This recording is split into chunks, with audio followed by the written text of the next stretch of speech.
Hello everybody, TD Jungle here back with a brand new video on the channel. In today's video, I will be going over DisVenture Camp All-Stars and the massive problems with its elimination order, and the main thing that has been kind of making the last couple eliminations not very enjoyable, to say the least. Now, before this video starts, a couple disclaimers. One, this video isn't really scripted. I wasn't going to be writing a script for this, but as you can kind of tell of my voice, I am recovering from being a little sick after I catch something on my trip to Maryland like a couple days ago. So yeah, I'm not really in the mood to write a script for this. Into all background footage in this video is not owned by me, but it's still by Eliminations Cartoons, producers of DisVenture Camp. Anyways, onto the video. So what's the major problem with DisVenture Camp All-Stars elimination order? Well, it's one major thing, and that is the major overusage of shocking eliminations. And I don't mean this in like a bad way, because on its own, having shocking eliminations isn't a bad thing. Every season of a reality show or show not pace, but like using the format that DisVenture Camp Total Drama and all the other shows that are like it does, should have shocking eliminations, because having eliminations that are shocking not only have the season flow a little bit better, but it also is just a good twist, and it just shakes things up a little bit. However, the amount of time DisVenture Camp does this is kind of getting absurd, and I'm just going to break this down a little bit to prove how much they do this.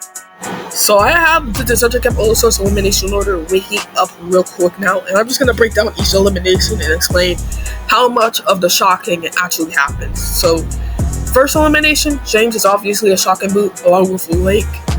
Connor is kind of in that area, but I'm not really sure.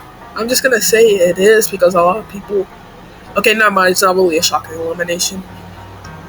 Tessa's elimination was shocking, Ashley was, Tom was, along with Gabby's, Alex, Gret's elimination. Keep in mind that there have only been 15 eliminations so far in All-Stars. Even if you don't include Connor, that's over half of the eliminations being shocking eliminations. I'm not saying that every elimination has to be super predictable, but I think once you get to the point where over half of your eliminations are shocking, you're doing it a little bit too much. Also, it kind of defeats the purpose of what a shocking elimination order means. A shocking elimination is something that's not expected. However, once it gets to the point where half of your season's eliminations are shocking, it's not really shocking anymore, as it's already going to be kind of expected because of how much it happens. A shocking elimination order should only happen every once in a while. Not an order, but elimination should only happen every once in a while, so that's not really expected.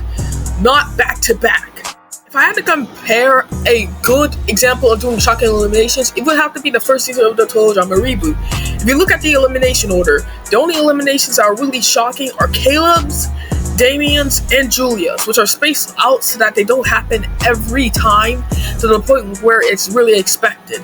That's a good example. Now, obviously, the DisVenture Camp has a little bit of a bigger cast, plus more episodes, so they need to do it a lot more, but they can still do it a little bit less without it like affecting the season too much in a negative way.